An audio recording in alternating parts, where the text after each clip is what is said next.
Sunday suspense, শুধুমাত্র মির্চি 98.3-তে।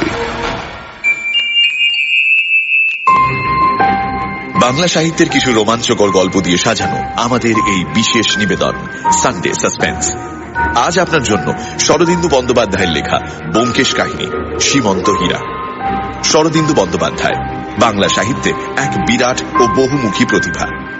একদিকে যেমন আমাদের উপহার দিয়েছেন সত্যান্বেষী ব্যোমকেশ বক্সী, সদাশিবের মতো চরিত্র, তেমনি লিখেছেন ঝিন্দের বন্দী, তুঙ্গভদ্রার তীরের মতো ঐতিহাসিক উপন্যাস এবং অসংখ্য ছোট গল্প। বলাই বাহুল্য, আজকের গল্পটি আমরা নিয়েছি শরদিন্দু অমনিবাস প্রথম খণ্ড ব্যোমকেশ এই বইটি থেকে। সব বয়সের শ্রোতাদের কথা মাথায় রেখে আমরা গল্পের ভাষা কিছুটা সহজ করে নিয়েছি। প্রধান চরিত্রে ব্যোমকেশ, অজিত, কুমার ত্রিদিবেন্দ্র নারায়ণ রায় ও স্যার দিগীন্দ্র নারায়ণ রায়। গল্প পাঠে দীপ, গল্পের সূত্রধার এবং ব্যোমকেশের ভূমিকায় মীর। শুরু হচ্ছে সীমন্ত হীরা।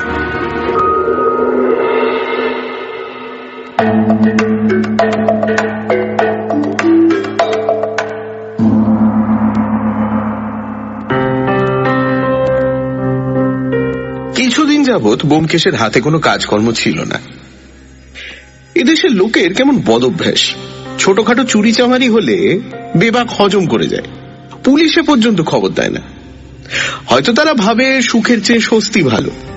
নেহাত যখন গুরুতর কিছু ঘটে যায় তখন খবরটা পুলিশ পর্যন্ত পৌঁছয় বটে, কিন্তু গাঁটের কড়ি খরচ করে বেসরকারি গোয়েন্দা নিযুক্ত করার মতো উদ্যোগ বা আগ্রহ কারোর মধ্যেই দেখা যায় না।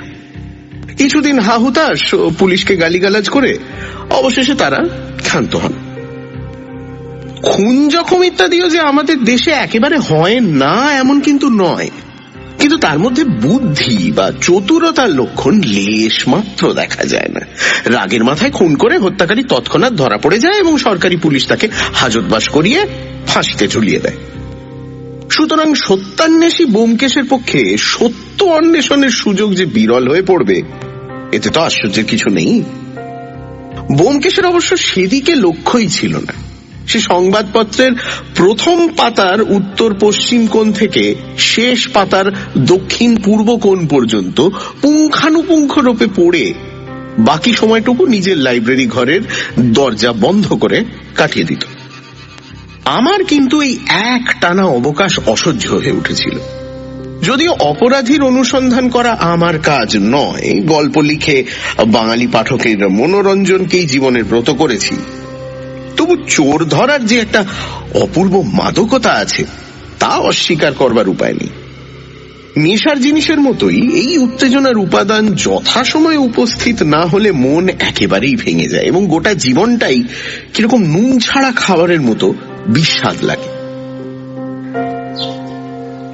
তাই সেদিন সকালবেলা চা খেতে খেতে ব্যোমকেশকে বললাম, কি হে, বাংলাদেশের চোর ছ্যাঁচড় গুলো কি সব সাধু সন্ন্যাসী হয়ে গেল নাকি? ব্যোমকেশ হেসে বলল, না না, তার প্রমাণ তো খবরের কাগজে রোজ পাচ্ছ। তা তো পাচ্ছি, কিন্তু আমাদের কাছে আসছে কই? আসবে, চারে যখন মাছ আসবার তখনই আসে, তাকে জোর করে ধরে আনা যায় না। তুমি কিছু অধীর হয়ে পড়েছো দেখছি। ধৈর্যং রহু। আসল কথা, আমাদের দেশে প্রতিভাবান বদমাইশ ওটা প্যারাডক্স হয়ে যাচ্ছে। কি করব? দোষ আমার নয়, দোষ তোমাদের দিনাহীনা পিছুটি নয়না বঙ্গভাষার। প্রতিভাবান বদমাইশ খুব অল্পই আছে। পুলিশ কোর্টের রিপোর্টে যাদের নাম দেখতে পাও তারা তো চুনোপুঁটি। যারা গভীর জলের মাছ তারা কদাচিৎ চারে এসে ঘাই মারেন। আমি তাঁদেরই খেলিয়ে তুলতে চাই। জানো তো, যে পুকুরে দু চারটে বড় বড় রুই কাতলা আছে সেই পুকুরে ছিপ ফেলেই শিকারীর আনন্দ। তোমার উপমাগুলো থেকে বেজায় আষ্টে গন্ধ বেরোচ্ছে। মনস্তত্ত্ববিদ যদি কেউ এখানে থাকতেন তিনি নির্ভয়ে বলে দিতেন যে তুমি সত্যান্বেষণ ছেড়ে শীঘ্রই মাছের ব্যবসা আরম্ভ করবে। তাহলে মনস্তত্ত্ববিদ মহাশয় নিদারুণ ভুল করতেন। যে লোক মাছের সম্বন্ধে গবেষণা করে সে জলচর জীবের কখনো নাম শোনেনি। এই হচ্ছে আজকালকার নতুন বিধি। তোমরা আধুনিক গল্প লেখকের দল এই কথাটাই আজকাল প্রমাণ করছো, বুঝলে? ভাই, আমরা ঘরের খেয়ে বনের মোষ তাড়াই, প্রতিদানের আশা না করে শুধু আনন্দ যোগাই। তবু কি তোমাদের মন ওঠে না? এর বেশি যদি চাও তাহলে নগদ কিছু ছাড়তে হবে বলে ডাক পিয়ন প্রবেশ করলো। আমাদের জীবনে ডাক পিয়নের সমাগম এতই কম যে মুহূর্ত মধ্যে সাহিত্যিক জীবনের দুঃখ দীনতা ভুলে গেলাম। গলা বাড়িয়ে দেখলাম একখানা ইনশোর করা খাম ব্যোমকেশের নামে এসেছে। খাম ছিঁড়ে ব্যোমকেশ যখন চিঠি বের করলো তখন কৌতূহল আরো বেড়ে গেল। ব্রঞ্জ ব্লু কালিতে ছাপা মনোগ্রাম যুক্ত পুরু কাগজে লেখা চিঠি এবং সেই সঙ্গে পেন দিয়ে আঁটা একটা 100 টাকার নোট। চিঠিটি ছোট। ব্যোমকেশ পড়ে হাসি মুখে আমার হাতে দিয়ে বলল, এই নাও, গুরুতর ব্যাপার। উত্তরবঙ্গের বনেদি জমিদার বাড়িতে রোমাঞ্চকর রহস্যের আবির্ভাব। সেই রহস্য উদ্ঘাটিত করবার জন্য জোর তাগাদা এসেছে। পত্রপাঠ যাওয়া চাই, এমনকি 100 টাকা আগাম গাড়ি ভাড়া পর্যন্ত এসে হাজির। চিঠির শিরোনামে কোন এক বিখ্যাত জমিদারি স্টেটের নাম। জমিদার স্বয়ং চিঠি লেখেননি, তার সেক্রেটারি ইংরেজিতে টাইপ করে যা লিখেছেন তার সারমর্ম এই: প্রিয় মহাশয়, কুমার শ্রী ত্রিদিবেন্দ্র নারায়ণ রায় মহাশয় কর্তৃক আদিষ্ট হইয়া আমি আপনাকে জানাইতেছি যে তিনি আপনার নাম শুনিয়াছেন। একটি বিশেষ জরুরি কার্যে তিনি আপনার সাহায্য ও পরামর্শ লইতে ইচ্ছা করেন। অতএব আপনি অবিলম্বে এখানে আসিয়া তাহার সহিত সাক্ষাৎ করিলে বাধিত হইব। পথ খরচের জন্য 100 টাকার নোট এই সঙ্গে পাঠাইলাম। আপনি কোন ট্রেনে আসিতেছেন তার করিয়া দিলে স্টেশনে গাড়ি উপস্থিত থাকিবে। ইতি। চিঠি থেকে আর কোনো তথ্য সংগ্রহ করা গেল না। চিঠি ফিরিয়ে দিয়ে বললাম, তাই তো হে, ব্যাপার তো সত্যি গুরুতর ঠেকছে। জরুরি কাজটি কি চিঠির কাগজ বা ছাপার হরফ থেকে তা কিছু অনুমান করতে পারলে? তোমার তো আবার ওসব বিদ্যা আছে। কিছু না, তবে আমাদের দেশের জমিদার বাবুদের যতদূর জানি, খুব সম্ভব কুমার ত্রিদিবেন্দ্র নারায়ণ বাহাদুর রাতে স্বপ্নে দেখেছেন যে তার পোষা হাতিটি পাশের জমিদার চুরি করে নিয়ে গেছে। তাই ভয় পেয়ে তিনি গোয়েন্দা তলব করেছেন। না, অতটা নয়। দেখছো না, একেবারে গোড়াতেই এতগুলো টাকা খরচ করে ফেলেছে। ভেতরে নিশ্চয়ই কোনো বড় রকম গোলমাল আছে। ওইটে তোমাদের ভুল। বড় লোক রুগী হলে মনে করো ব্যাধিও বড় রকম হবে। দেখা যায় কিন্তু ঠিক তার উল্টো। বড় লোকের ফুসকুড়ি হলে ডাক্তার আসে, কিন্তু গরিবের একেবারে নাভিশ্বাস না ওঠা পর্যন্ত ডাক্তার বদ্যির কথা মনেই পড়ে না। যাই হোক, কি করবে বলো? যাবে নাকি? হাতে যখন কোনো কাজ নেই তখন চলো দুদিনের জন্য ঘুরেই আসা যাক। আর কিছু না হোক, নতুন দেশ তো দেখা হবে। তুমিও বোধহয় ওই অঞ্চলে কখনো যাওনি, তাই না? যদিও যাওয়ার ইচ্ছে 16 আনা ছিল, তবু ক্ষীণভাবে আপত্তি করলাম। আমার যাওয়াটা কি ঠিক হবে? তোমাকে ডেকেছে। দোষ কি? একজনের বদলে দুজন গেলে কুমার বাহাদুর বরঞ্চ খুশি হবেন। ধনক্ষয় যখন অন্যের হচ্ছে তখন যাওয়াটা তো একটা কর্তব্য। শাস্ত্রে লিখেছে সর্বদা পরের পয়সায় তীর্থ দর্শন করবে। কি কোন শাস্ত্রে এমন জ্ঞানগর্ভ নীতি উপদেশ আছে যদিও স্মরণ করতে পারলাম না, তবুও সহজেই রাজি হয়ে গেলাম।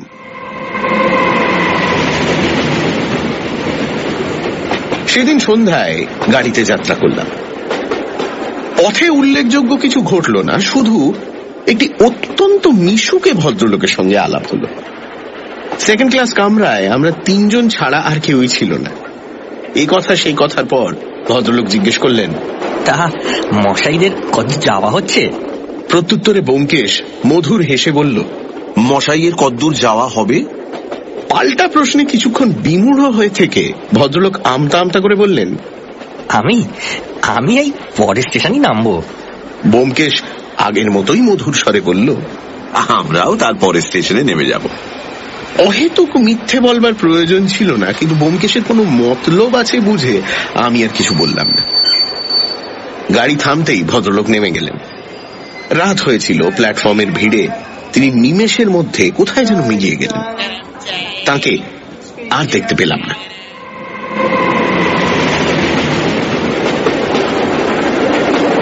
দু-তিনটে স্টেশনের পর জানলার কাঁচ নামিয়ে বাইরে গলা বাড়িয়েছি, হঠাৎ দেখলাম পাশের একটা ইন্টার ক্লাসের কামরার জানলায় মাথা বাইরে করে ভদ্রলোকটি আমাদের গাড়ির দিকেই তাকিয়ে আছেন।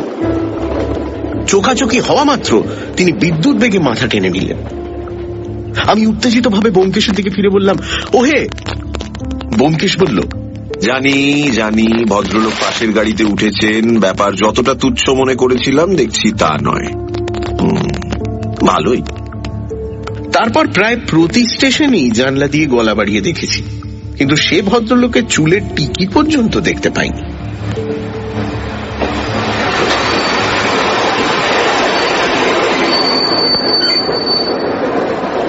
পরদিন ভোর হতে না হতেই গন্তব্যস্থানে পৌঁছলাম। স্টেশনটি ছোট, সেখান থেকে প্রায় 6-7 মাইল মোটরে যেতে হবে। একখানি দামি মোটর নিয়ে জমিদারের একজন কর্মচারী উপস্থিত ছিলেন। তিনি আমাদের সাদর অভ্যর্থনা করলেন। আমরা মোটরে বসলাম। অতঃপর নির্জন পথ দিয়ে মোটর নিঃশব্দে ছুটে চলল। কর্মচারীটি প্রবীণ এবং বিচক্ষণ। ব্যোমকেশ কৌশলে তাকে দু একটা প্রশ্ন করতেই তিনি বললেন, আমি কিছুই জানি না মশাই, শুধু আপনাদের স্টেশন থেকে নিয়ে যাওয়ার হুকুম পেয়েছিলাম, তাই নিয়ে যাচ্ছি। আমরা মুখ তাকাতাকি করলাম, আর কোনো কথাই হলো না।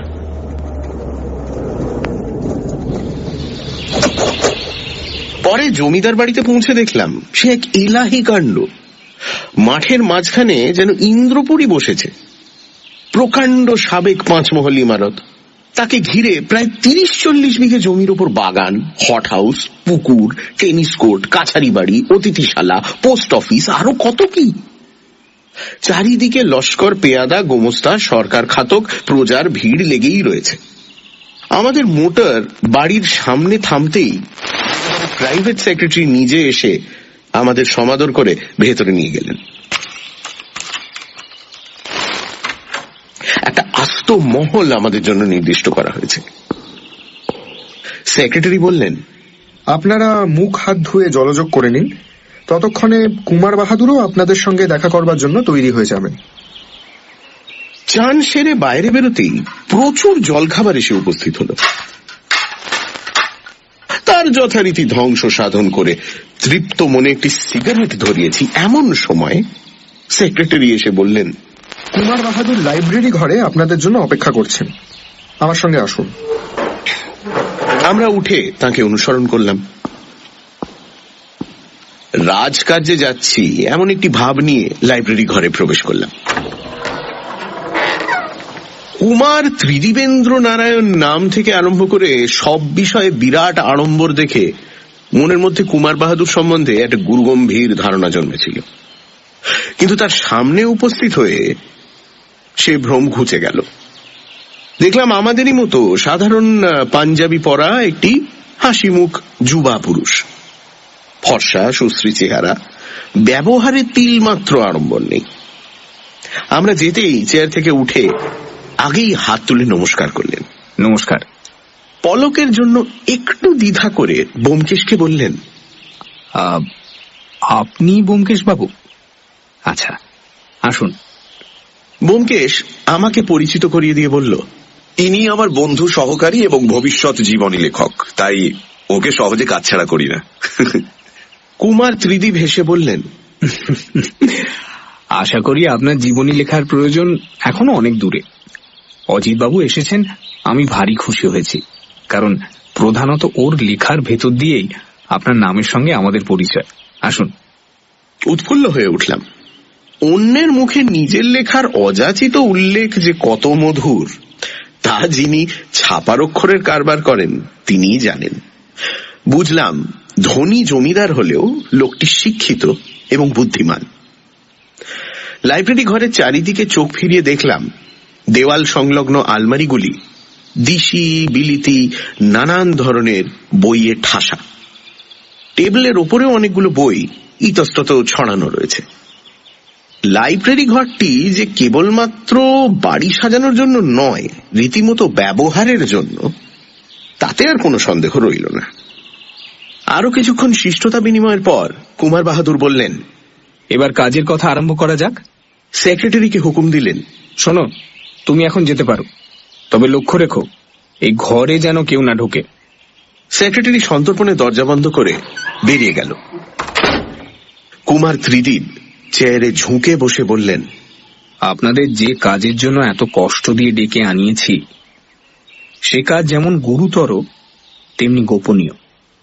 তাই সকল কথা প্রকাশ করে বলবার আগে আপনাদের প্রতিশ্রুতি দিতে হবে যে এ কথা ঘুণাক্ষরেও কোনো তৃতীয় ব্যক্তির কর্ণগোচর হবে না। এত সাবধানতার কারণ এই ব্যাপারের সঙ্গে আমাদের বংশের মর্যাদা জড়ানো রয়েছে। ব্যোমকেশ বলল, দেখুন, প্রতিশ্রুতি দেবার কোনো দরকার আছে বলে মনে করি না। একজন মক্কেলের গুপ্ত কথা অন্য লোককে বলা আমাদের ব্যবসার রীতি নয়। হ্যাঁ, কিন্তু আপনি যখন প্রতিশ্রুতি চান তখন দিতে কোনো বাধাও নেই। কিভাবে প্রতিশ্রুতি দিতে হবে বলুন?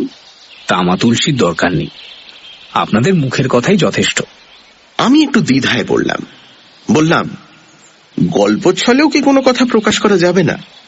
না, এ সম্বন্ধে কোনো আলোচনাই চলবে না। হয়তো একটা ভালো গল্পের মশলা হাতছাড়া হয়ে গেল, এই ভেবে মনে মনে দীর্ঘশ্বাস ফেললাম। আপনি নির্ভয়ে বলুন, আমরা কোনো কথা প্রকাশ করব না। কুমার ত্রিদীপ কিছুক্ষণ চুপ করে রইলেন, যেন কিভাবে কথাটা আরম্ভ করবেন তাই ভেবে পাচ্ছেন না। তারপর বললেন, আমাদের বংশে যেসব সাবেককালের হীরা জহরত আছে সে সম্বন্ধে বোধহয় আপনি কিছু জানেন না। কিছু কিছু জানি। আপনাদের বংশে একটি হীরা আছে যার তুল্য হীরা বাংলাদেশে আর দ্বিতীয়টি নেই। তার নাম সীমন্ত হীরা। আপনি আপনি জানেন? বাহ, তাহলে এই কথাও জানেন বোধহয় যে গত মাসে কলকাতায় যে রত্ন প্রদর্শনী হয়েছিল তাতে ওই হীরা দেখানো হয়েছিল, আপনি জানেন? হ্যাঁ জানি, কিন্তু দুর্ভাগ্যবশত সেই হীরা চোখে দেখার সুযোগ হয়নি। সে সুযোগ আর কখনো হবে কিনা জানি না। হীরাটা চুরি গেছে। চুরি গেছে? হ্যাঁ, সেই সম্পর্কেই আপনাকে আনিয়েছি। ঘটনাটা শুরু থেকে বলি, শুনুন। আপনি নিশ্চয়ই জানেন আমাদের এই জমিদার বংশ অতি প্রাচীন কাল থেকে চলে আসছে। 12 ভূঁইয়ারও আগে পাঠান বাদশাদের আমলে আমাদের আদি পূর্বপুরুষ এই জমিদারি অর্জন করেন। সোজা কথায় বলতে গেলে তিনি একজন দুর্দান্ত ডাকাতের সর্দার ছিলেন। নিজের বাহুবলে সম্পত্তি লাভ করে পরে বাদশার কাছ থেকে সনন্দ আদায় করেন। সেই বাদশাহী সনন্দ এখনো আমাদের কাছে বর্তমান আছে। হ্যাঁ, এখন আমাদের অনেক অধঃপতন হয়েছে। চিরস্থায়ী বন্দোবস্তের আগে আমাদের রাজা উপাধি ছিল। এই সীমন্ত হীরা আমাদের আদি পূর্বপুরুষের সময় থেকে পুরুষানুক্রমে এই বংশে চলে আসছে।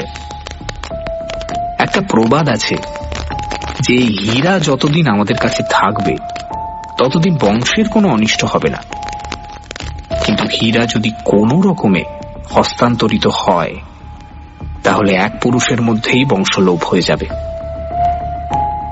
একটু থেমে কুমার আবার বলতে লাগলেন, জমিদারের জ্যেষ্ঠ পুত্র জমিদারির উত্তরাধিকারী হয়, এই হচ্ছে আমাদের বংশের চিরাচরিত লোকাচার।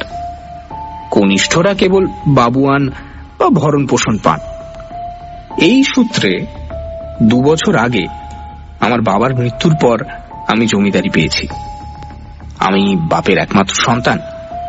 আমার এক কাকা আছেন, তিনি বাবুয়ান স্বরূপ 3000 টাকা জমিদারি থেকে পেয়ে থাকেন। এ তো গেল গল্পের ভূমিকা। এবার হীরা চুরির ঘটনাটা বলি। রত্ন প্রদর্শনীতে আমার হীরা এক্সিবিট করবার নিমন্ত্রণ যখন এলো তখন আমি নিজে স্পেশাল ট্রেনে করে সেই হীরা কলকাতা নিয়ে গেলাম। কলকাতায় পৌঁছে হীরাখানা প্রদর্শনীর কর্তৃপক্ষের কাছে জমা করে দেবার পর তবে নিশ্চিন্ত হলাম।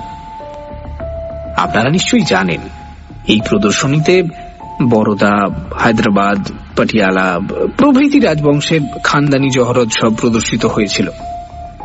প্রদর্শনের কর্তা ছিলেন স্বয়ং গভর্নমেন্ট, সুতরাং সেখান থেকে হীরা চুরি যাবার কোনো ভয় ছিল না। তাছাড়া যে গ্লাস কেসে আমার হীরা রাখা হয়েছিল তার চাবি কেবল আমার কাছেই ছিল। 7 দিন ধরে এক্সিবিশন চলল। 8 দিনের দিন আমার হীরা নিয়ে আমি বাড়ি ফিরে এলাম। বাড়ি ফিরে এসে জানতে পারলাম যে আমার হীরা চুরি গেছে। তার বদলে যা ফিরিয়ে এনেছি তা 200 টাকা দামের মেকি পেস্ট। কুমার চুপ করলেন। ব্যোমকেশ জিজ্ঞেস করল, চুরি ধরা পড়বার পর প্রদর্শনীর কর্তৃপক্ষকে কিংবা পুলিশকে খবর দেননি কেন? খবর দিয়ে কোনো লাভ হতো না ব্যোমকেশবাবু, কারণ কে চুরি করেছে সেটা চুরি ধরা পড়ার সঙ্গে সঙ্গেই জানতে পেরেছিলাম। ও।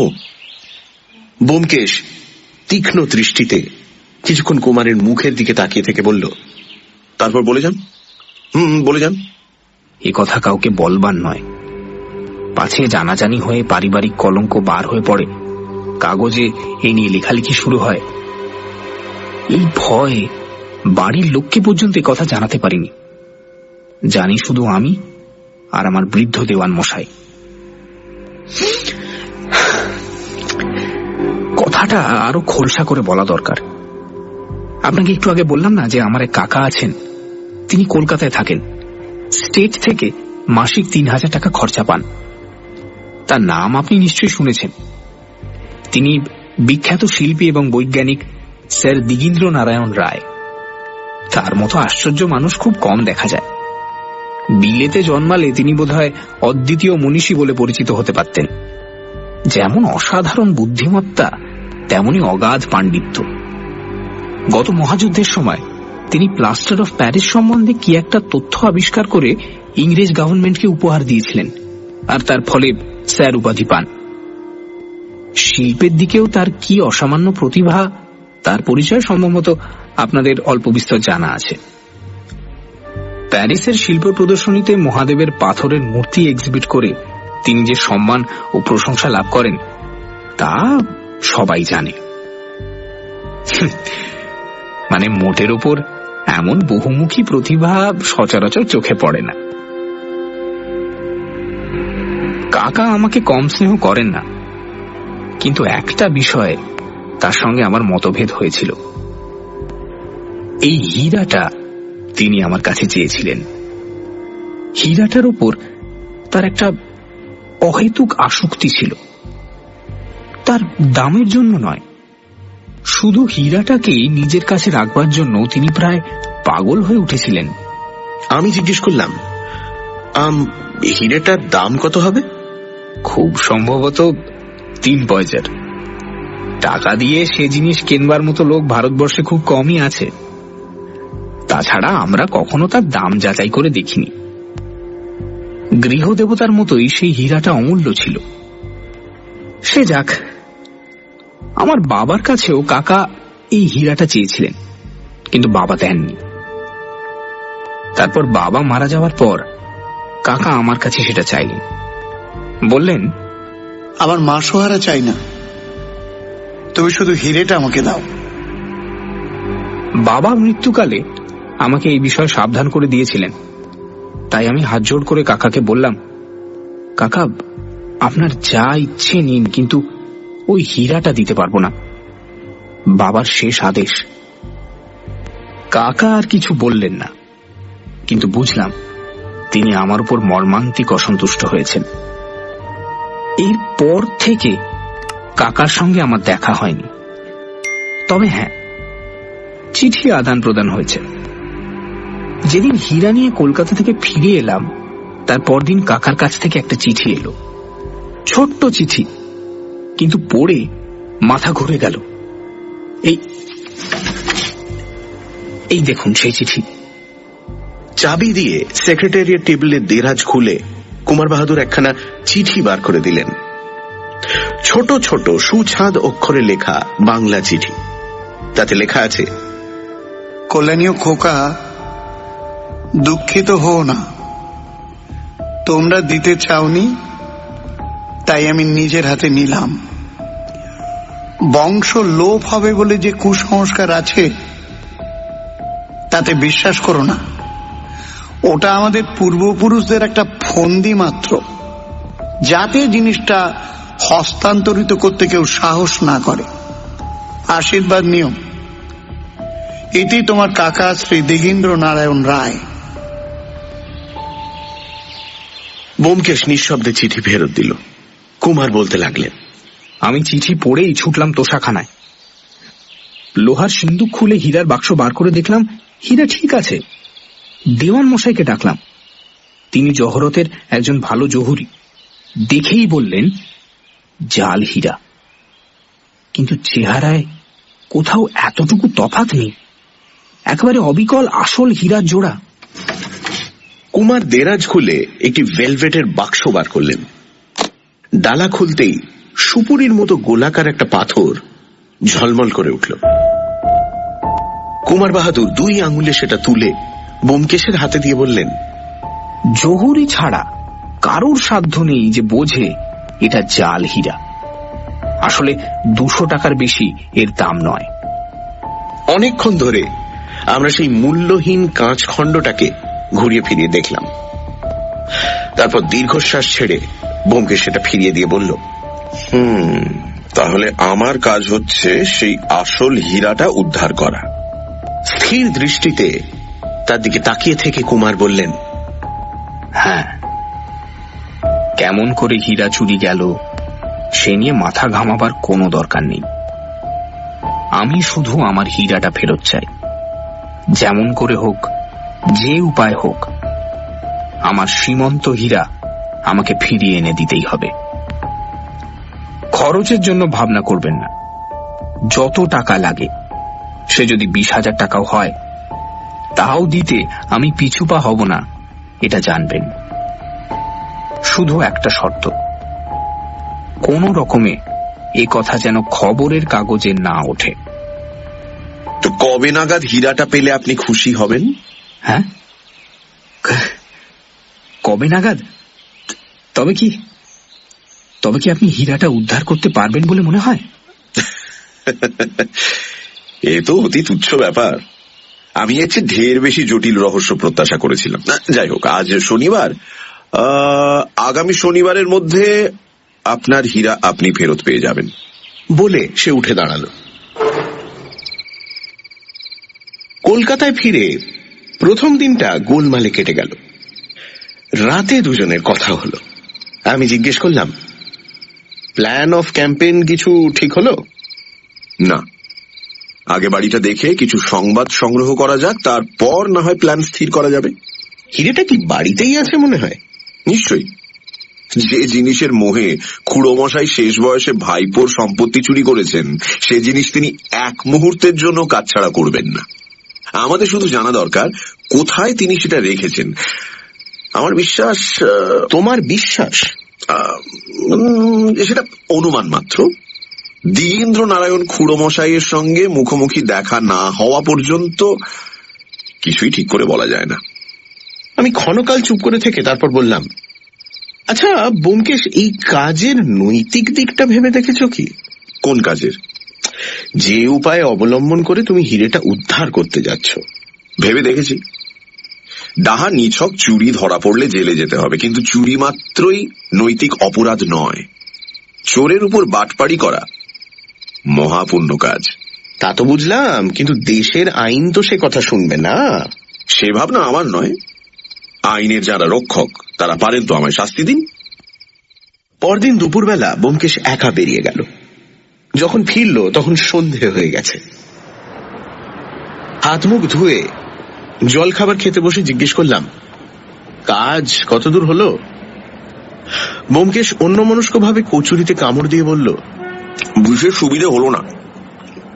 বুড়ো একটি হটটেল ঘুঘু, আর তার একটি নেপালি চাকর আছে, যে বেটা চোখ দুটো ঠিক শিকারি বেড়ালের মতো। যাই হোক, একটা সুরাহা হয়েছে। বুড়ো একজন সেক্রেটারি খুঁজছে। 2টো দরখাস্ত করে দিয়ে এসেছি। সব কথা খুলে বলো তো। চায়ে চুমুক দিয়ে বাটি নামিয়ে রেখে ব্যোমকেশ বলল, কুমার বাহাদুর যা বলেছিলেন তা নেহাত মিথ্যে নয়। খুড়োমশাই অতি পাকা লোক। বাড়িটা নানা রকম বহুমূল্য জিনিসের একটা মিউজিয়াম বললেই হয়। কর্তা একলা থাকেন বটে, কিন্তু চাকর বাকর এবং বিশ্বাসী লোক লস্করের অভাব নেই। প্রথমত, বাড়ির কম্পাউন্ডে ঢোকাটাই মুশকিল। ফটকে 4টে দারোয়ান অস্ত্র শস্ত্র নিয়ে বসে আছে। কেউ ঢুকতে গেলেই 1000 রকম প্রশ্ন। পাঁচিল ডিঙিয়ে যে ঢুকবে তারও উপায় নেই। 8 হাত উঁচু পাঁচিল, তার উপর ছুঁচলো লোহার শিক বসানো। যাই হোক, কোন রকমে দারোয়ান বাবুদের খুশি করে ফটকের ভেতর যদি ঢুকলে বাড়ির সদর দরজায় নেপালি ভৃত্য উজরে সিং থাপা বাঘের মতো থাবা গেড়ে বসে আছেন। ভালো রকম কৈফিয়ত যদি তুমি না দিতে পারো, বাড়িতে ঢোকবার আশা ওইখানেই শেষ। রাতের ব্যবস্থা আরো চমৎকার। দারোয়ান চৌকিদার তো আছেই, তার উপর 4টে বিলিতি ম্যাস্টিফ কুকুর কম্পাউন্ডের মধ্যে ছাড়া থাকে। সুতরাং রাতে নিরিবিলি গিয়ে যে কার্যোদ্ধার করবে সেই রাস্তাও বন্ধ। তাহলে উপায়? উপায় হয়েছে। বুড়োর একজন সেক্রেটারি চাই, বিজ্ঞাপন দিয়েছে। 150 টাকা মাইনে, বাড়িতেই থাকতে হবে। বিজ্ঞান শাস্ত্রে জ্ঞান থাকা চাই এবং শর্ট হ্যান্ড টাইপিং ইত্যাদি আরো অনেক রকম সদ্গুণ থাকা খুব জরুরি। তাই 2টো দরখাস্ত করে দিয়ে এসেছি। আগামীকাল ইন্টারভিউ দিতে যেতে হবে। 2টো দরখাস্ত কেন? একটা তোমার, একটা আমার। যদি একটা ফসকায় অন্যটা লেগে যাবে। পরদিন অর্থাৎ সোমবার সকালবেলা 8টার সময় আমরা স্যার দিগীন্দ্র নারায়ণের বাড়িতে সেক্রেটারির পদপ্রার্থী হয়ে উপস্থিত হলাম। শহরের দক্ষিণে অভিজাত পল্লীতে তার বাড়ি।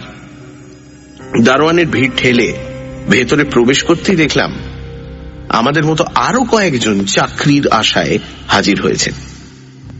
একটা ঘরের মাঝখানে গিয়ে আমরা বসলাম এবং আর চোখে পরস্পরের মুখের দিকে তাকালাম।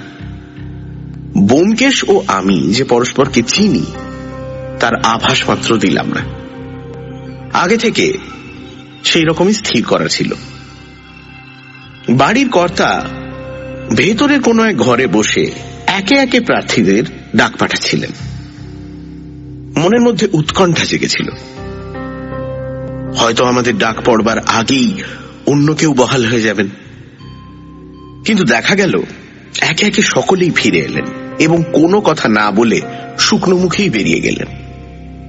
শেষ পর্যন্ত বাকি রয়ে গেলাম আমি আর ব্যোমকেশ। বলাই বাহুল্য ব্যোমকেশ নাম পাল্টে দরখাস্ত করেছিল। আমার নতুন নামকরণ হয়েছিল জিতেন্দ্রনাথ এবং ব্যোমকেশের নিখিলেশ।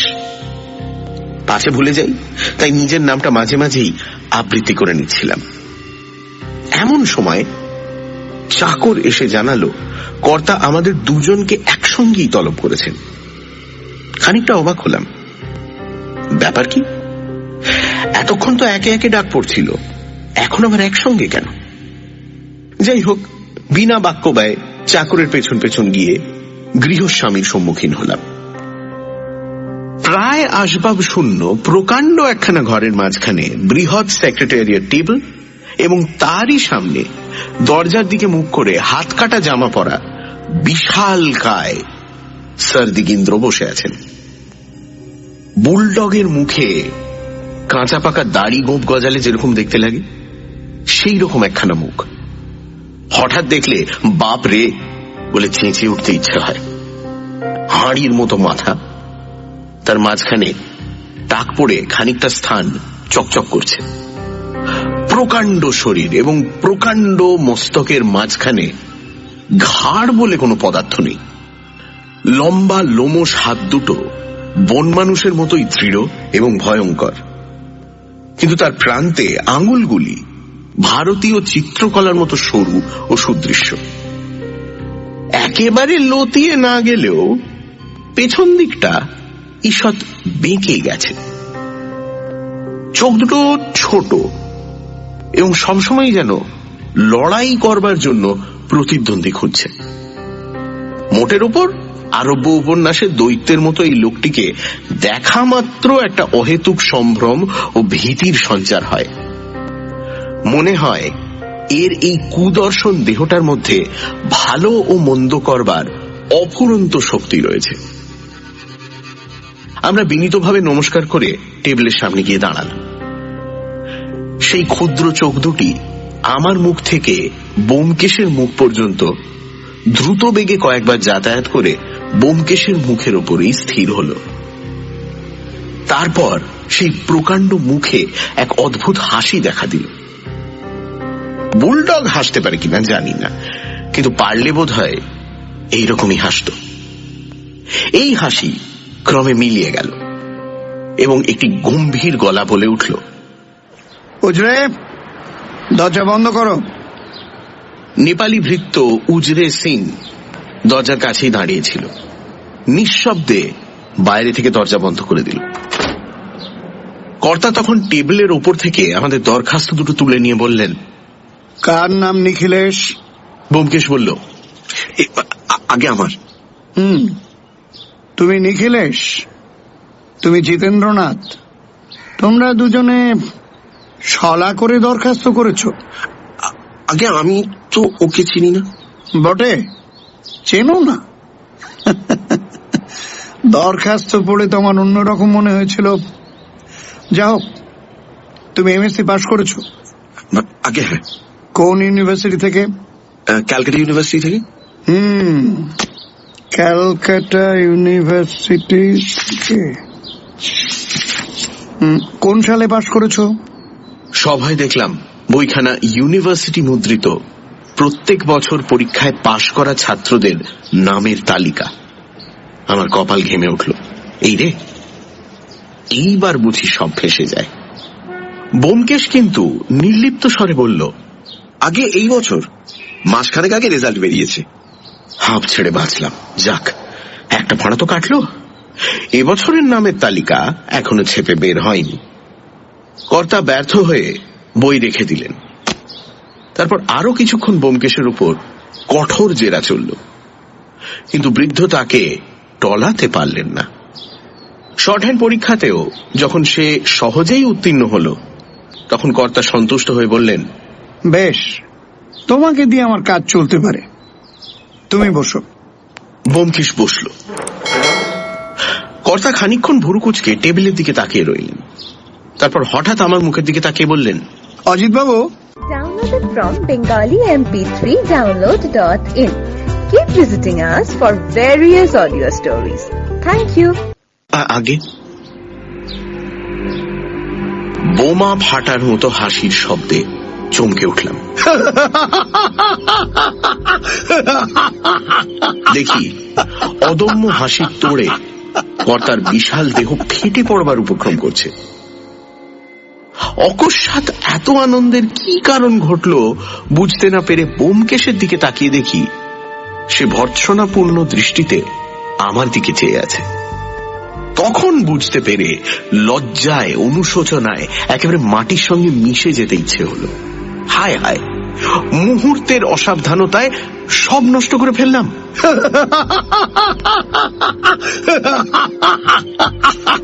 কর্তার হাসি সহজে থামল না। কড়ি বর্গা কাঁপিয়ে প্রায় 5 মিনিট ধরে এক টানা চলল। তারপর চোখ মুছে আমার ম্রিয়মান মুখের দিকে তাকিয়ে তিনি বললেন, লজ্জিত হও না, লজ্জিত হও না। আমার কাছে ধরা পড়া তোমাদের পক্ষে কিছু মাত্র লজ্জার কথা নয়, কিন্তু বালক হয়ে তোমরা আমাকে ঠকাবে মনে করেছিলে। এতে আমার ভারী আমোদ বোধ হচ্ছে। আমরা নির্বাক হয়ে রইলাম। কর্তা ব্যোমকেশের দিকে কিছুক্ষণ তাকিয়ে থেকে বললেন, ব্যোমকেশ বাবু, তোমার কাছ থেকে আমি এতটা নির্বুদ্ধিতা প্রত্যাশা করিনি। তুমি ছেলে মানুষ বটে, কিন্তু তোমার করটির গঠন থেকে বুঝতে পারছি তোমার মাথায় কিছু বুদ্ধি আছে। কলির মধ্যে অন্তত 55 আউন্স ব্রেন ম্যাটার রয়েছে। তবে ব্রেন ম্যাটার থাকলেই তো শুধু হয় না, কনভলিউশনের ওপর সব নির্ভর করে। হনু আর চোয়াল উঁচু, মৃদঙ্গ মুখ, বাঁকা নাক, কৌটো বুদ্ধি একগুঁয়ে, ইনটিউশনটা খুব বেশি, রিজনিং পাওয়ার মন্দ, তবে ডেভেলপ নয়, এখনো ম্যাচিওর করেনি। বলছি যে মোটের ওপর বুদ্ধির বেশ শৃঙ্খলা আছে, তোমাকে বুদ্ধিমান বলা চলে। আমার মনে হলো যেন জীবন্ত ব্যোমকেশের সব কাটা ছেঁড়া হচ্ছে। তার মস্তিষ্ককে কেটে ছিঁড়ে ওজন করে তার মূল্য নির্ধারণ করা হচ্ছে, এবং আমি দাঁড়িয়ে তা দেখছি। সগত চিন্তা পরিত্যাগ করে তিনি বললেন, আমার মাথায় কতখানি মস্তিষ্ক আছে জানো? 60 আউন্স, তোমার চেয়ে 5 আউন্স বেশি। অর্থাৎ বন মানুষে আর সাধারণ মানুষের বুদ্ধির যতখানি তফাৎ, তোমার সঙ্গে আমার বুদ্ধির তফাৎ তার চেয়ে অনেকটা বেশি। ব্যোমকেশ নিশ্চল হয়ে বসে রইল। তার মুখে কোনো বিকার দেখা গেল না। কর্তা হো হো করে হেসে উঠলেন। তারপর হঠাৎ গম্ভীর হয়ে বললেন, খোকা তোমাকে পাঠিয়েছে একটা জিনিস চুরি করবার জন্য, কিন্তু তুমি পারবে বলে মনে হয় তোমার? এবারও ব্যোমকেশ কোনো উত্তর দিল না। তার নির্বিকার নীরবতা লক্ষ্য করে কর্তা বললেন, কে ব্যোমকেশ বাবু, একেবারে ঠান্ডা মেরে গেলে যে। বলি, এত বড় কাজ একটা হাতে নিয়েছো, পুরুত সেজে ঠাকুর চুরি করতে ঢুকেছ, তা কিরকম মনে হচ্ছে? হ্যাঁ, পারবে চুরি করতে? ব্যোমকেশ শান্ত স্বরে বলল, 7 দিনের মধ্যে কুমার বাহাদুরের জিনিস তাকে ফিরিয়ে দেব, কথা দিয়ে এসেছি। কর্তার ভীষণ মুখ ভীষণতর আকার ধারণ করল। ঘন রোমশ ভুরুগুলো কপালের ওপর যেন তাল পাকিয়ে গেল। বটে বটে, তিনি বললেন, তোমার সাহস তো কম নয় দেখছি, কিন্তু কি করে কাজ তুমি হাসিল করবে শুনি? এখনই তো তোমাদের ঘাট ধরে আমি বাড়ি থেকে বার করে দেব। তারপর কি করবে? আপনার কথা থেকে একটা খবর অন্তত পাওয়া গেল, হিরেটা বাড়িতেই আছে। হ্যাঁ আছে, কিন্তু তুমি পারবে খুঁজে নিতে? তোমার ঘটে সে বুদ্ধি আছে? ব্যোমকেশ কেবল একটু হাসল। মনে হলো এইবার বুঝি ভয়ঙ্কর একটা কিছু করবে। কর্তার কপালের শিরাগুলো ফুলে উঁচু হয়ে উঠল। দুটি চোখ অন্ধ জিঘাংসায় জলজল করতে লাগলো। হাতের কাছে অস্ত্র শস্ত্র কিছু থাকলে ব্যোমকেশের একটা ক্ষতির সম্ভাবনা ছিল। ভাগ্যক্রমে সেরকম কিছুই ছিল না। তাই সিংহ যেমন করে কেশর নাড়া দেয়, অমনি ভাবে মাথা নেড়ে কর্তা বললেন, দেখো ব্যোমকেশ বাবু, তুমি মনে করো তোমার ভারী বুদ্ধি না? তোমার মতো ডিটেকটিভ দুনিয়াতে আর নেই। বেশ বেশ, তোমাকে তাড়াবো না। এই বাড়ির মধ্যে যাতায়াত করবার অবাধ অধিকার আমি তোমায় দিলাম। যদি পারো খুঁজে বার করো সেই জিনিস। 7 দিনের মধ্যে ফিরিয়ে দেবে কথা দিয়েছো না? তোমাকে 7 বছর সময় দিলাম। করো, বার করো খুঁজে, and be damned! কর্তা উঠে দাঁড়িয়ে গর্জন ছাড়লেন। উজরে সিং! উজরে সিং তৎক্ষণাৎ উপস্থিত হল। কর্তা আমাদের দিকে আঙুল দেখিয়ে বললেন, এই বাবু দুটিকে চিনে রাখো। আমি বাড়িতে থাকি বা না থাকি, এরা এ বাড়িতে যেখানে ইচ্ছে যেতে পারেন, তুমি বাধা দিও না, বুঝলে? যাও। উজরে সিং তার নির্বিকার নেপালি মুখ ও তীর্যক চোখ আমাদের দিকে একবার ফিরিয়ে জি সাহেব, জো হুকুম বলে প্রস্থান করল। কর্তা এবার রঘু বংশের কুম্ভধর নামক সিংহের মতো হেসে বললেন, খুঁজি খুঁজি নারী যে পায় তারি, বুঝলে হে ব্যোমকেশ চন্দর? আগে শুধু ব্যোমকেশ, চন্দ্র নেই। না রাখ, কিন্তু বুড়ো হয়ে মরে যাবে তো সেই জিনিস পাবে না, বুঝলে? দিগিন রায় যে জিনিস লুকিয়ে রাখে, সেই জিনিস খুঁজে বার করা ওই ব্যোমকেশ বক্সির কর্ম নয়। ভালো কথা, আমার লোহার সিন্ধুক ইত্যাদি চাবি যখন দরকার হবে তুমি চেয়ে নিও। তাতে অবশ্য অনেক দামি জিনিস আছে, কিন্তু তোমার উপর আমার অবিশ্বাস নেই। আমি এখন আমার স্টুডিওতে চললাম, আমাকে আজ আর বিরক্ত করো না। হ্যাঁ, আর একটা বিষয় তোমাদের সাবধান করে দিই। আমার বাড়িময় অনেক বহুমূল্য ছবি আর প্লাস্টারের মূর্তি জড়ানো আছে। হিরে খোঁজার আগ্রহে সেগুলো যদি কোনো রকমে ভেঙে নষ্ট করো, তাহলে সেই দণ্ডে কান ধরে বাড়ি থেকে বার করে দেবো। যে সুযোগ দিলাম সেটাও হারাবে। এইরকম মিষ্টি ভাবে আমাদের সম্ভাষণ করে স্যার দিগিন্দ্র ঘর থেকে বেরিয়ে গেলেন। সানডে সাসপেন্স, শুধুমাত্র মির্চি 98.3-তে। গল্পের পরবর্তী অংশ ব্রেকের পর।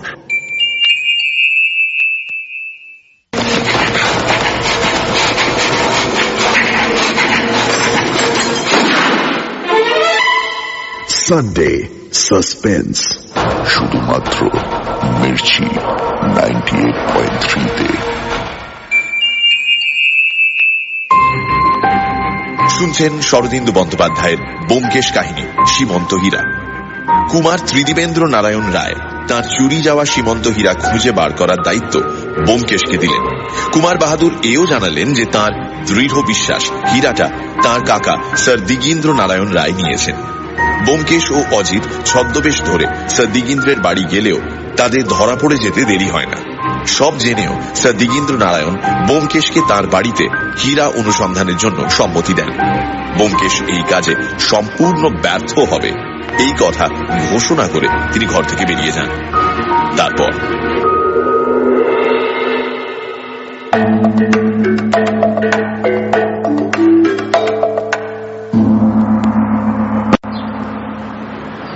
দুজনে কিছুক্ষণ মুখোমুখি বসে রইলাম। বুড়োর সঙ্গে সংঘর্ষে ব্যোমকেশও ভেতরে ভেতরে বেশ কাবু হয়েছিল, তাই ফ্যাকাশে গোছের একটু হেসে বলল, চলো বাসায় ফেরা যাক, আজ আর কিচ্ছু হবে না। অন্যকে ঠকাতে গিয়ে নিজেই ঠকে অপদস্থ হওয়ার মতো লজ্জা অল্পই আছে, তাই পরাজয় ও লাঞ্ছনার গ্লানি নীরবে বয়ে বাড়ি পৌঁছলাম। দুপেয়ালা করে চা গলা দিয়ে নামার পর কতকটা চাঙ্গা হয়ে বললাম, আমার বোকামিতেই তো সব মাটি হলো। বোকামি অবশ্য তোমার হয়েছে, কিন্তু তার জন্য ক্ষতি খুব একটা হয়নি। বুড়ো আগে থেকেই সব জানতো। আরে তোমার মনে আছে ট্রেনের সেই ভদ্রলোকটি যিনি পরের স্টেশনে নেমে যাবেন বলে পাশের গাড়িতে গিয়ে উঠেছিলেন? তিনি এরই গুপ্তচর। বুড়ো আমাদের নারী নক্ষত্র সব জানে। বুড়োর ওই মারাত্মক দুর্বলতাটুকু ছিল বলেই রক্ষে, নইলে হয়তো হাল ছেড়ে দিতে হতো। আমি সোজা হয়ে বসে বললাম, কিরকম? তোমার কি এখনো আশা আছে নাকি? বিলক্ষণ আশা আছে বই কি। তবে বুড়ো যদি সত্যি ঘাড় ধরে বের করে দিত তাহলে কি হতো বলা যায় না। যাই হোক, বুড়োর একটা দুর্বলতার সন্ধান যখন পাওয়া গেছে তখন ওই থেকেই কার্যসিদ্ধি করতে হবে, বুঝলে? কোন দুর্বলতার সন্ধান পেলে শুনি? আমি তো বাবা কোথাও এতটুকু ছিদ্র খুঁজে পেলাম না, একেবারে নিরেট নিভাঁজ লোহার মতো শক্ত। কিন্তু ছিদ্র আছে, বেশ বড় রকম ছিদ্র, এবং সেই ছিদ্র পথেই আমরা বাড়িতে ঢুকে পড়েছি। কি জানি কেন বড় বড় লোকের মধ্যে এই দুর্বলতা সবচেয়ে বেশি দেখা যায়। যার যত বেশি বুদ্ধি, বুদ্ধির অহংকার তার চতুর্গুণ, ফলে বুদ্ধি থেকেও কোনো লাভ হয় না। হেয়ালিতে কথা বলছো, একটু পরিষ্কার করে বলো না বাবা। বুড়োর প্রধান দুর্বলতা হচ্ছে বুদ্ধির অহংকার। সেটা গোড়াতে বুঝে নিয়েছিলাম বলেই সেই অহংকারে ঘা দিয়ে কাজ হাসিল করে নিয়েছি।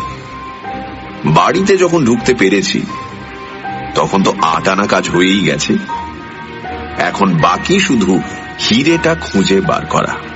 তুমি কি আবার ওর বাড়িতে মাথা গলাবে নাকি? আলবাত গলাবো। বলো কি, এত বড় সুযোগ ছেড়ে দেবো নাকি?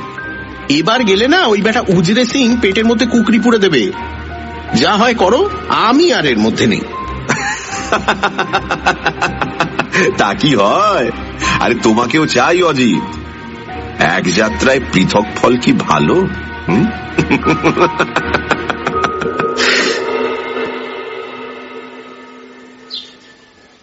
পরদিন একটু সকাল সকাল স্যার দিগীন্দ্রের বাড়ি গিয়ে উপস্থিত হলাম। বিনা টিকিটে রেলে চড়তে গেলে মনের অবস্থা যেরকম হয় সেই রকম ভয়ে ভয়ে বাড়ির সামনে এসে দাঁড়ালাম। কিন্তু দারোয়ানরা কেউই বাধা দিল না। উজরে সিং আজ আমাদের দেখেও যেন দেখতে পেল না। বাড়িতে প্রবেশ করে ব্যোমকেশ একটা বেয়ারাকে জিজ্ঞেস করে জানতে পারল যে গৃহস্বামী স্টুডিওতে আছেন। তারপর আমাদের রত্ন অনুসন্ধান আরম্ভ হলো।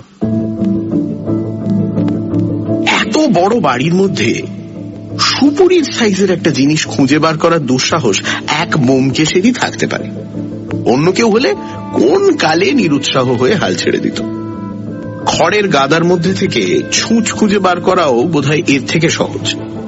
প্রথমত, মূল্যবান জিনিসপত্র লোক যেখানে রাখে, অর্থাৎ আলমারি কি সিন্ধু, সেখানে খোঁজা বৃথা। বুড়ো অত্যন্ত ধূর্ত, সে জিনিসটা সেখানে রাখবে না। তবে কোথায় রেখেছে এডগার অ্যালেন পোর একটা গল্প বহুদিন আগে পড়েছিলাম, মনে পড়ল। তাতেও এমনই কি একটা দলিল খোঁজবার ব্যাপার ছিল। গল্পের শেষে নিতান্ত প্রকাশ্য একটি জায়গা থেকেই সেই দলিল খুঁজে পাওয়া গেল। ব্যোমকেশ কিন্তু অলস কল্পনায় সময় কাটাবার লোক নয়। সে রীতিমতো খানা তল্লাশ শুরু করলো। দেওয়ালে টোকা মেরে কোথাও ফাঁপা আছে কিনা পরীক্ষা করে দেখতে লাগলো। বড় বড় বইয়ের আলমারি খুলে প্রত্যেকটা বই নামিয়ে পরীক্ষা করল।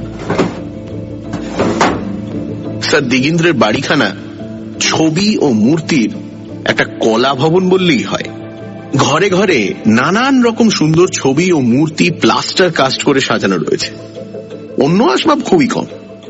সুতরাং মোটামুটি অনুসন্ধান শেষ করতে 2 ঘন্টার বেশি সময় লাগলো না। সর্বত্র বিফল হয়ে অবশেষে আমরা গৃহস্বামীর স্টুডিও ঘরে গিয়ে হানা দিলাম। দরজায় টোকা মারতেই ভেতর থেকে গম্ভীর গর্জন এল, এসো। ঘরটা বেশ বড়। তার একদিকের সমস্ত দেয়াল জুড়ে লম্বা একটা টেবিল চলে গেছে। টেবিলের ওপর নানান চেহারার বৈজ্ঞানিক যন্ত্রপাতি সাজানো রয়েছে। আমরা প্রবেশ করতেই স্যার দিগিন্দ্র হুঙ্কার দিয়ে হেসে উঠলেন, বললেন, কি হে ব্যোমকেশ বাবু, পরশমানিক পেলে? তোমাদের কবি লিখেছেন না, খ্যাপা খুঁজে খুঁজে ফেরে পরশ পাথর। তোমার দশা তো সেই খ্যাপার মতো হবে দেখছি। শেষ পর্যন্ত মাথায় যে তোমার বৃহৎ জটা গজিয়ে যাবে। আপনার লোহার সিন্দুকটা একবার দেখবো ভাবছি। বেশ তো, দেখবে তো। নাও না, নাও চাবি নাও। আমিও তোমার সঙ্গে গিয়ে তোমাকে সাহায্য করতে পারতাম, কিন্তু এই প্লাস্টার কাজটা ঢালাই করতে একটু সময় লাগবে। যাও, অজিত বাবু তোমাকে সাহায্য করতে পারবেন। আর যদি দরকার হয়, উজরে সিং। ওটা আপনি কি করছেন? আমার তৈরি নটরাজ মূর্তির নাম শোনোনি? এটা তারই একটা ছোট প্লাস্টার কাজ তৈরি করছি।